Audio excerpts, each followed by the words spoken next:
Steve Wilks might only be 1-1 so far, but guys like Shaq Thompson have gone out and said, we are trying to get this man the gig. So why don't we spend some time here on Locked On Panthers and handicap Steve Wilks' chances to earn the full-time head coaching job here in Carolina. You are Locked On Panthers, your daily Carolina Panthers podcast. Part of the Locked On Podcast Network, your team every day.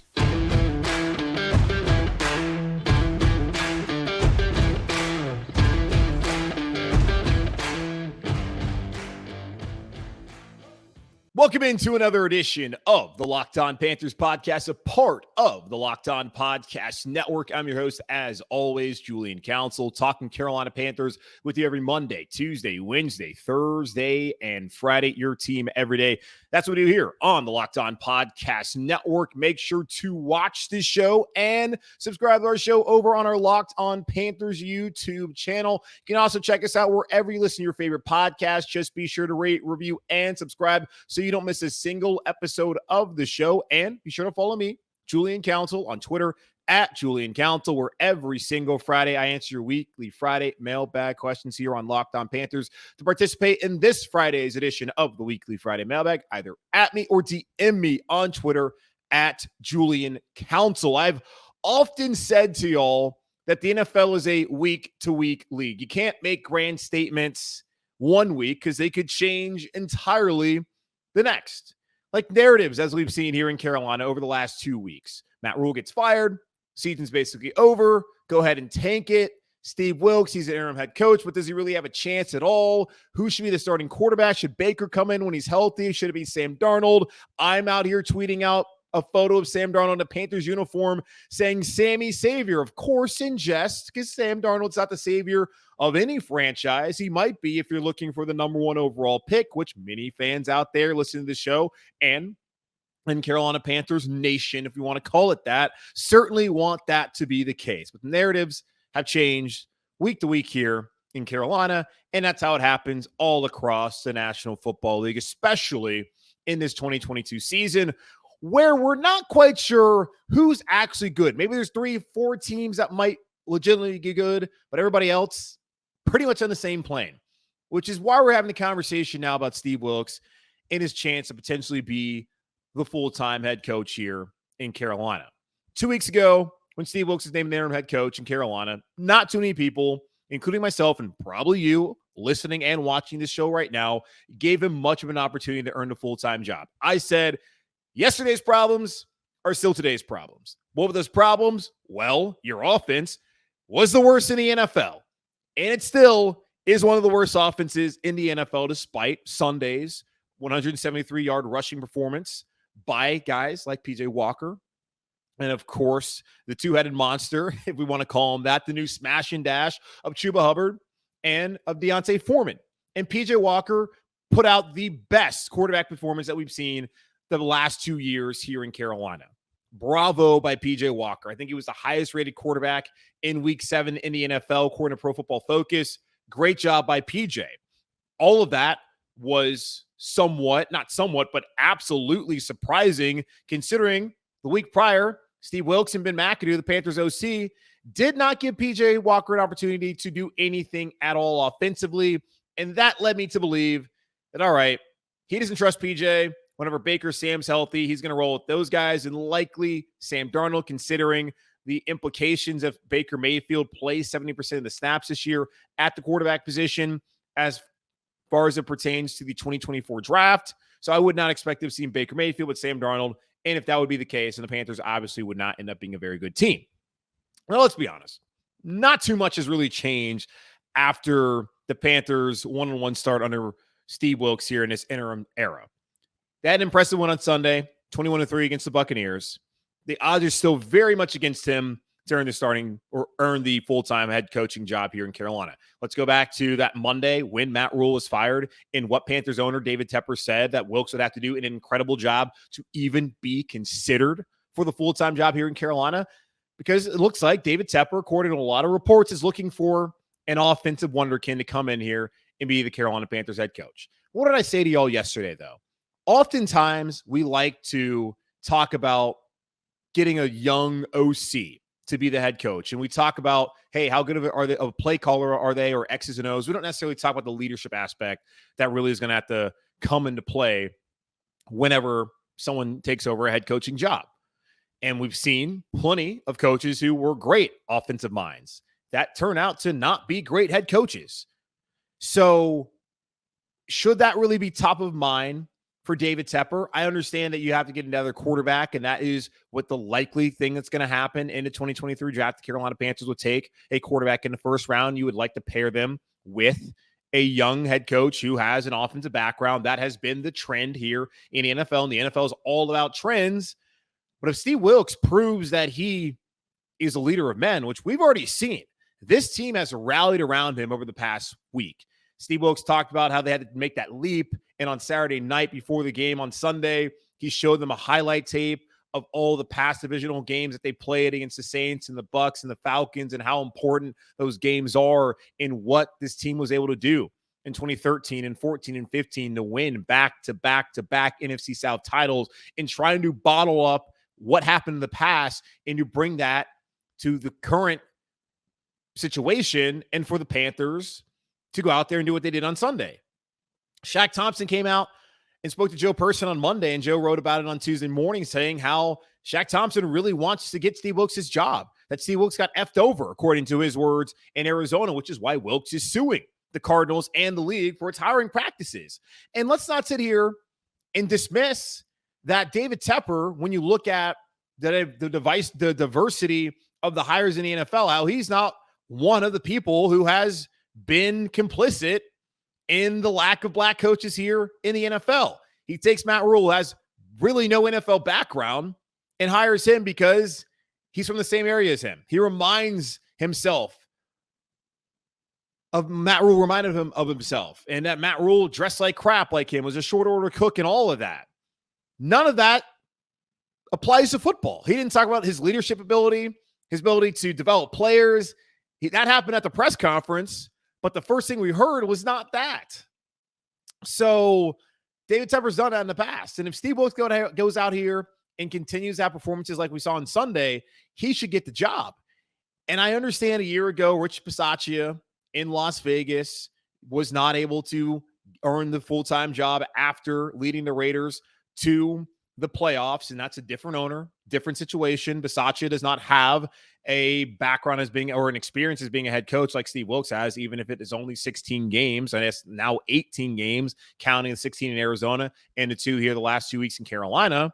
But if Wilks, a Charlotte guy, goes out here and continues to win, it's hard for me to not understand why he would not get the job, other than David Tepper being set in his ways and wanting to go with the trends of getting a young offensive coordinator. And if that happens, David Tepper is going to open himself up to a lawsuit, because it's already hard enough for black coaches to even get an interview, and for it to not just be a Rooney Rule interview, but to be a serious shot at a head coaching job. And for Steve Wilks to now have a full-on interview where he's out there day in and day out, coaching this team, showing how he's a leader, and then on the field on Sundays, so far 1-1. Not good enough. They need to be better, and I'm still going to lean on the side that he's unlikely to get the job, because the Panthers are unlikely to win enough games. But if he does, it's very hard for me to understand how David Tepper can't see how this man, a Charlotte native who's been here when the Panthers won before. I understand David Tepper says there's no history of winning here. I understand they've never won back-to-back winning seasons, of course, but still, there was a period of time when Wilkes was here with Cam and Ron and Luke and Thomas Davis and Greg Olsen, where this team was winning the division. And we saw some of that football on Sunday afternoon. So Wilkes is going to hitch his wagon to PJ Walker for the time being. We'll see how that works out. As I told y'all yesterday, I don't think that's a bad thing. Baker Mayfield, obviously not the answer. We saw that through 5 games. We saw all of last season that Sam Darnold was not the answer. And PJ Walker, 3-1 as a starter. QB wins on a quarterback stat, I understand, but this team has rallied around PJ when he's played, and when given the opportunity, like last week, to actually throw the football down the field, PJ Walker made some plays. Let's also be honest here. The NFC as a whole, the NFL as a whole, and really the NFC South too, not very good. So the Panthers still might not be a great football team. We saw some positives, of course, on Sunday, a lot of positives.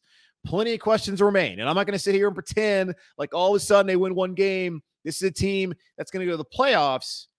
What we've already seen in 2 weeks really shows you that Steve Wilks, there's something to him. And I don't think we can count him out just yet.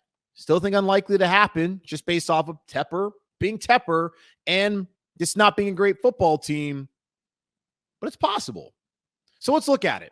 Let's play the schedule game. I'm not a huge fan of going week to week and looking at, oh, hey, if they win this game or that game or whatever, but why not? Panthers 2-5, 2-0 in division. They win on Sunday. They're likely going to be in first place in the NFC South. So why not look at the schedule game and continue to handicap Steve Wilks' chances of getting the head coaching job here full-time in Carolina. So we'll do that here in just a moment on Locked On Panthers. This episode of Locked On Panthers is also brought to you by our friends over at LinkedIn Jobs. These days, every new potential hire can feel like a high-stakes wager for your small business. You want to be 100% certain that you have access to the best qualified candidates available. That's why you have to check out LinkedIn Jobs. LinkedIn Jobs helps you find the right people for your team faster and free. It's so easy to create a free job post on LinkedIn Jobs. Once you do, all you need to do is add the purple hashtag hiring frame to that job post, to your LinkedIn profile, and to spread the word that you're hiring. Simple tools like screening questions make it easy to focus on candidates that have just the right skills and experience so you can quickly prioritize who you would like to interview and hire. It's why small businesses rate LinkedIn Jobs #1 in delivering quality hires versus leading competitors. LinkedIn Jobs helps you find the qualified candidates that you want to talk to faster. Post your job for free at linkedin.com/lockedonnfl. That's linkedin.com/lockedonnfl to post your job for free. Terms and conditions apply. This episode of Locked On Panthers is also brought to you by our friends over at Bird Dogs. And y'all, I love Bird Dogs. I spent a long time wanting a pair of Bird Dogs, but never pulled the trigger until recently when they signed on to be a sponsor of the show. They sent me a pair of shorts and a pair of joggers, and I love them. And they don't just have joggers and shorts. They also have khakis, and they just recently launched their sweatpants. They're super comfortable, like that cute little Charmin bear rubbing up against your thighs. You know you want to feel something like that when you're wearing them, and the sweatpants are like that. The khakis, they're awesome if you want to play golf, especially in the fall. And the joggers, Sunday morning when I missed my flight coming back from Providence, I had those things on. It was super comfortable waiting in the airport, in and on the plane. You got to check them out. They're higher quality than Lululemon, and they're $20 less. That's what we're talking about, guys. Go get you some Bird Dogs. And honestly, if you're a shorts guy, you wear them all the time like me. Like the shorts I'm wearing, I wear them around the house, I wear them to the gym. It does not matter whether it's the summer, the winter, the fall. I'm wearing shorts all the time. And right now, I am loving my Bird Dog shorts. And here's really the great thing about Bird Dogs. They have a built-in liner. No longer do you have to have underwear separate from your shorts. They have it right there for you, and it is so freaking comfortable, which is why you guys need to get Bird Dogs. So go to birddogs.com and enter promo code Locked On, and they'll throw in a free Bird Dogs rope hat. Yeah, the hats are pretty sweet, so you want one. That's birddog.com, promo code Locked On, and boom, a free Bird Dogs rope hat with your pair of Bird Dogs. The most comfortable shorts, pants, and sweatpants with built-in liners. You will not want to take these things off. I promise you that. Go check them out at birddogs.com. Admittedly, I don't get enough time to watch the rest of the NFL. You know, those 4:00 games, I went one afternoon to try and play golf. I went to the wrong course where this was ridiculous, guys. I only got like 9 holes in. It took like 3 hours to do that. I had no time to sit there for 6 hours. I was trying to play before the Panthers game, so I didn't sit back and watch the 1:00 games that day. And in another week, I was coming back from Raleigh, so I haven't really had much time to sit and watch the rest of the league. But from what I gather, the NFL is pretty down this year, at least early on. Like there's a couple teams like Kansas City that are obviously really good. They beat up on the Niners on Sunday. There's the Bills who beat Kansas City a week ago, and they're looking really good. The Eagles are still undefeated. The Cowboys had Cooper Rush try to lie to themselves, at least the fans and some people in the media are saying Cooper Rush was going to be that guy. Well, he's not. Dak Prescott's back, and they're, I think, 6-1 so far. So there's a couple teams at the top of each the AFC and NFC that are pretty good. Like Buffalo, we know they're good. We know that Kansas City is good. We know Philly's good. We know that Dallas is good. And I mean, the Giants are 6-1. I don't know how really good they are. There's a lot of parity in the league, and that's kind of the point of this whole thing. That's why you have free agency. That's why you have a salary cap. You want to have every team kind of be right there on the level playing field, which is why you have to have a quarterback and a head coach and a really smart GM who can sign and draft the right players. And then you can develop those players to be able to get ahead in the NFL nowadays. Everyone's meant to go 8-9, 9-8 now that we have 17-game schedule. And that's why I guess you can't really discount the Carolina Panthers, although they're currently 2-5 overall. They're 2-0 in the division, which is very important and why we're even having the conversation. They're 2-3 at home and 0-2 on the road. And they look well coached now that Steve Wilks is there. That was only 1 week. We'll see what it looks like. Don't want to get ahead of ourselves. But as we continue to handicap Steve Wilks' opportunity or chances to earn the full-time job in Carolina, I figured why not just look at the rest of the schedule and kind of see what they would need to do, I think, in order to, 1, win the NFC South, and then 2, force David Tepper's hand to hand over the head coaching job to Steve Wilks' hometown team, the Carolina Panthers. So this Sunday at Atlanta, as I mentioned, Raiders coming off of a win.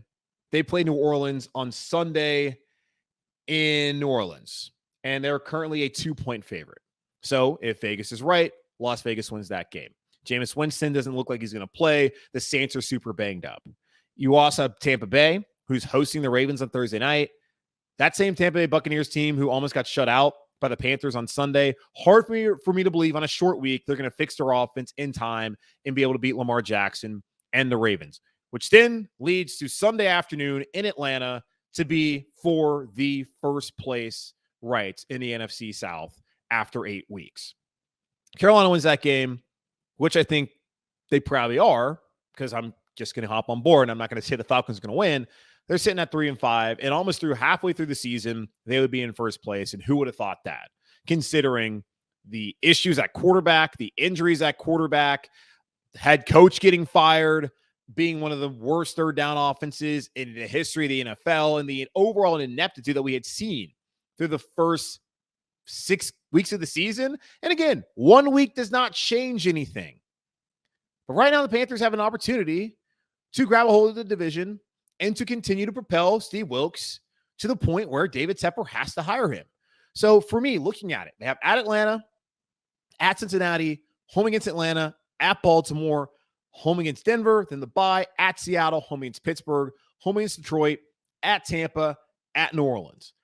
What they would need to do, in my opinion, looking at it and looking at the rest of the NFL and knowing that, hey, any given Sunday, and especially this year, where it really feels like anybody can beat anybody. Like, I don't think the Panthers could beat teams like Kansas City. I don't think they would beat the Eagles. I don't think they would beat Buffalo. Maybe they would be competitive. I don't think they would win any of those games. But everybody else they play, especially if they get performances like they got on Sunday from PJ Walker and, of course, the defense, they can beat them. So when I look at it, they have not been great at home so far. They're 2-3, but they're also 0-2 on the road. But 2-3 at home, but they have won both of those games against division opponents. Let's say, looking at the rest of their home schedule, Atlanta in a couple weeks, Denver after that, Pittsburgh, and Detroit. Look at those teams. They can beat the Falcons, obviously. And I think they should be able to beat the Falcons at home. At the very least, you need to be able to hold serve at home against division opponents. Then Denver, train wreck. Russell Wilson has that torn hamstring. How long is he going to be out? I don't know. When he comes back, how healthy he's going to be. Either way, Nathaniel Hackett looks in over his head there in Denver. Great defense, but a terrible football team at this point in time. And I did watch the second half of that Jets game on Sunday. And that's not a good football team if they have Brett Rippon or even when they have Russell Wilson at this point in time. You should be able to beat Denver at home. Pittsburgh, Kenny Pickett threw 3 more picks on Sunday Night Football. So far, I think he has 7 in 3 games. Pickett, rookie quarterback, you got to make him look like a fool. And the Detroit Lions are the Detroit Lions. Those 4 home games remaining are all games I think the Carolina Panthers can win and honestly should win at this point in time. So say they win the rest of their 4 home games. There's 2 games where I just don't think they're going to win. Next weekend in Cincinnati, I don't see it happening. Especially the secondary continues to be banged up. J.C. Horn, hopefully he's back on Sunday against Atlanta. We'll see whether that's going to be the case. And it was C.J. Henderson and Dante Jackson. They're battling injuries. Jeremy Chin will not be back at that point in time. when you got Jamar Chase, you got Joe Burrow, and they were airing it out against the Falcons on Sunday afternoon. And the Falcons, they don't have a good secondary. They're also banged up back there too. Panthers have a good secondary, but when they're not healthy, that's going to be a problem for this team. So looking at it, I just think Cincinnati, probably better team. I think they're a better team than Carolina on the road. I think they get it done there. Also, don't see the Panthers winning at Baltimore. No harm in that. A team that was in the Super Bowl last year, and another team that's going to be a playoff contender and possibly win the AFC North in the Baltimore Ravens. So you lose those 2 games. Oh, well, not a big deal. After that, it comes down to 4 games to me, all on the road. At Atlanta on Sunday, at Seattle later on in the year, at Tampa, at New Orleans. They would need to split those games. Again, on Sunday, I think they can beat the Falcons. I think they will beat the Falcons. At Seattle, Geno Smith apparently has been slinging it. He led off Football Morning in America with Peter King on NBCSports.com, and that was what he wanted to talk about. Geno has apparently looked really good. And Pete Carroll's made some really good draft choices this past season. Kenneth Walker, the former Wake Forest running back who went to Michigan State and was a Heisman Trophy finalist. He is looking at the Rookie of the Year now that Breece Hall, the running back for the Jets, went down with an ACL injury. So we'll see how that plays out, but Seattle's never an easy place to play. And if the Seahawks, who also are in a division where it looks like maybe 9 games might be enough, they're going to be in the thick of things. And playing Seattle on the road is never easy. At this point in time, I would think that's probably a loss because at Seattle, and the Panthers historically have always had a tough time in Seattle, where it's been in the playoffs, whether it's been in the regular season. That's just not a place where they've had success. That's not a place where a lot of teams in the NFL, of course, have had success. You look at Tampa, New Orleans, division games. You've already held serve at home. You got to find a way to probably win one of those 2 games just based off of what I think is going to happen. Tampa, don't know where they're going to be at that point in time in the season. We have no idea. Those are the last 2 games of the year. No clue where the Panthers are health-wise or where the Bucs or Saints are health-wise. Just thinking you can probably win one of those games. So if you get to 4-2 in a division, which, I mean, at this point, they're 2-0. I think they're going to beat New Orleans, or they're going to beat Atlanta twice. Then that'd be 5-1. If you get to 5-1 in a division, you're probably winning the division. Because that puts you at 6-4 in your final 10, 7-5 under Steve Wilks, and 8-9 overall. If we're going to sit here and play the schedule game, which we just did. If that happens, and I don't think you can rule it out, and I still think, and if I was going to put money on it, I would still say the Panthers still win less than 6 games, just because 1 week does not change anything. But just looking at the totality of the NFL right now and how everyone is kind of just meh, why not dare to dream? Why not? I know it's a Wednesday. I usually like to have a guest here. I'm trying to find something to talk about. There seems to be positive vibes. People like Steve Wilks. They're on board with Steve Wilks. Who knows? Because as I said to y'all yesterday, I would rather establish a winning culture and solidify a head coach in Steve Wilks this season than be the worst team in the league and then have a pick and litter of a quarterback. Because just because you draft a quarterback does not mean that's going to be the guy. We've seen it in the NFL. Look at Monday Night Football with New England and Mac Jones. There's now a quarterback controversy in his second season after he was a Pro Bowler. Should there be? I don't know. But there is. Justin Fields looked fine. Looked pretty good on Monday Night Football. Trevor Lawrence been okay so far. Jags are still, like the Panthers, only 2-5. Zach Wilson looked awful when I watched that game against the Jets. And I was never a Zach Wilson believer. He looks awful. Trey Lance, haven't really seen enough of him at all. Jordan Love hasn't even got an opportunity to play for the Packers, and when he did, he wasn't good. Kenny Pickett so far has not looked great as the lone first-round pick from what was considered a weak quarterback class here in 2022. And we have 2 guys on the roster that show you that it's not a guarantee if you draft a quarterback that guy will work out. Baker Mayfield, Sam Darnold, the number 1 and number 3 overall picks in that 2018 quarterback class, which was considered a very deep quarterback class like the one coming up here in 2023. Darnold, Baker, flopped. Josh Rosen, massive failure. Lamar, former MVP. Josh Allen, maybe the best quarterback in the NFL at this point in time. 2 out of 5 of those guys in the first round worked out. So just because you draft first overall does not mean you're going to draft the right guy. It worked out for us in the past. Anytime the Panthers have drafted someone in the first round, that guy's typically become a stud. It worked out with Cam, it worked out with Julius Peppers, worked out with Luke Kuechly, Christian McCaffrey when he's healthy. It's worked out in the past.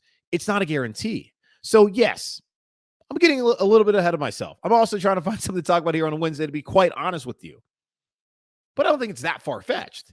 I think it's still very unlikely, but I don't think it's that far-fetched that somehow this team gains momentum if they can just get competent quarterback play, because that's really what it all boils down to. They're a better coach team now. Better coach team. Ben McAdoo, we sat here and we dragged him the last couple of weeks, or really all season, for his game plan and his offense being terrible. Really good game plan on Sunday for PJ. Keep doing that. The rest of the league's going to have to adjust, and you're going to have to readjust and find a way to continue to have success with PJ Walker at quarterback as long as he stays at that position. But Ben McAdoo did a better job. Chris Tabor's done a really good job with special teams.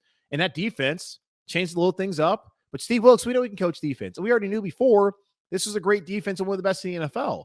It really comes down to some sort of consistency at the quarterback position, just average play.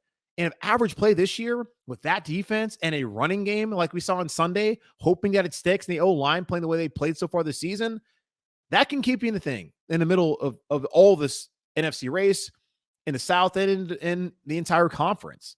So again, highly unlikely it happens. I get that. I'm not going to sit here and tell you it's going to happen, but I'm just saying, wouldn't it be crazy if they went 6-4 in their final 10 and 7-5 under Steve Wilks and found themselves 8-9 in the top of the division, especially if they're able to be 5-1 in this division, because then they would own all the tiebreakers. So we'll see what happens. Panthers had to make some roster moves on Tuesday. We'll go over those here in just a moment on Locked On Panthers. But first, let me tell you guys about our friends over at Prize Picks, which is our official fantasy sports sponsor here at Locked On Podcast Network. So how does it work? You pick 2 to 5 players. If they score more or less in their Prize Picks projection, you can win up to 10 times your money on any entry. No competing against other people. It's just you versus the projections available. Prize Picks offers projections on any sport that you can watch. That includes the NFL, the NBA, Major League Baseball, the NHL, PGA Tour, college football, men's and women's college basketball, which is coming up soon, soccer, NASCAR, even esports, tennis, boxing, cricket, and so much more. Entries can be made in 60 seconds or less. It's that easy, safe, and fast withdrawals. Currently operational in over 30 states and Canada. Download the PrizePicks app or go to prizepicks.com to sign up and play daily fantasy sports. First-time users can receive a 100% instant deposit match up to $100 with promo code Locked On. If you deposit $100, PrizePicks will give you $100. If you deposit $50, PrizePicks will give you $50. Don't forget to enter promo code Locked On at sign up for an instant deposit matchable up to $100 when you download the PrizePicks app or go to prizepicks.com today. Okay, so let's move away from kind of the fantasy world of the Panthers competing. Like I said, the division's no good. We saw it happen in 2014, and Steve Wilks is going to be preaching that message throughout the rest of the season. PJ Walker looked good on Sunday. Is he going to look like that every week? Highly doubt it. But if he takes care of the football and they lean on a run game with that defense, they can beat pretty much everyone else left on their schedule. Not saying they're going to beat everyone else on their schedule. They can beat everyone else left on the schedule. Don't think they beat Baltimore. Don't think they beat Cincinnati. Probably don't win in Seattle. But the rest of those games, yeah, they can win those games. We'll see what happens with Carolina. Got to stay healthy, of course. Got to get guys like J.C. Horn back. Got to get C.J. Henderson back. Got to get Dante Jackson back. Of course, got to get Jeremy Chin back. And you need to have the running game continue to do what they do and continue to get guys like DJ Moore involved and find some other receivers like a Terrace Marshall, who had some moments there on Sunday, and a Shi Smith, a Laviska Shenault, more involved in the offensive passing game.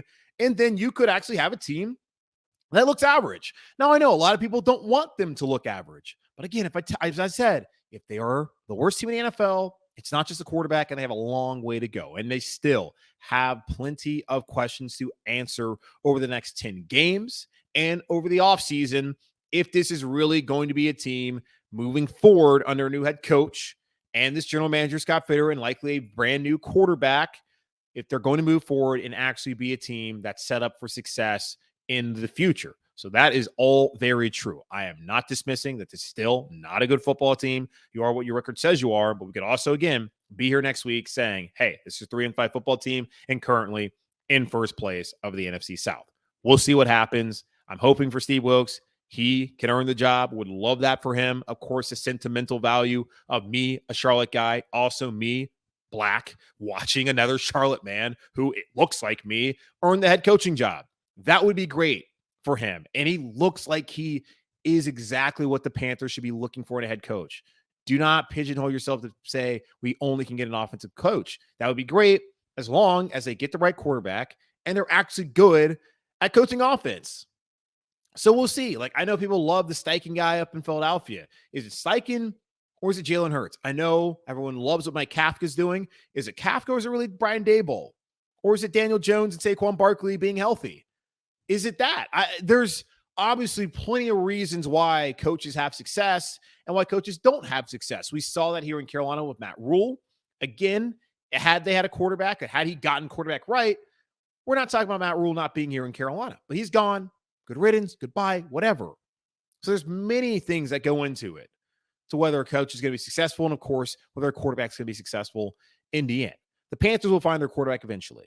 They will, hopefully sooner rather than later. But you've seen in Indianapolis how when Andrew Luck retired right before the 2019 season, how things didn't work out with Jacoby Brissett, who's still a fine player, but Cleveland, not like they're lighting things up so far through the first 7 weeks as they also sit at 2-5. And that's a game the Panthers should not have left slipped.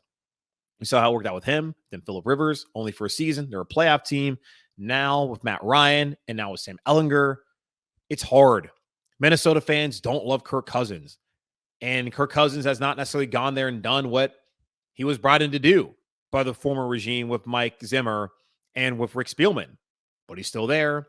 And the Vikings are currently 5-1 and in first place in the NFC North. Do I think they're a Super Bowl contender? Of course not. It's the Vikings. They have Kirk Cousins.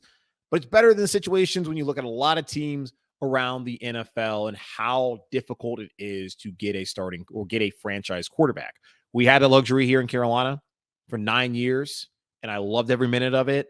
But now we're out in the wilderness. Hopefully, they can build the roster the right way, continue to play great on defense, and just get some sort of average quarterback play until that right guy is there. And you can always trade up.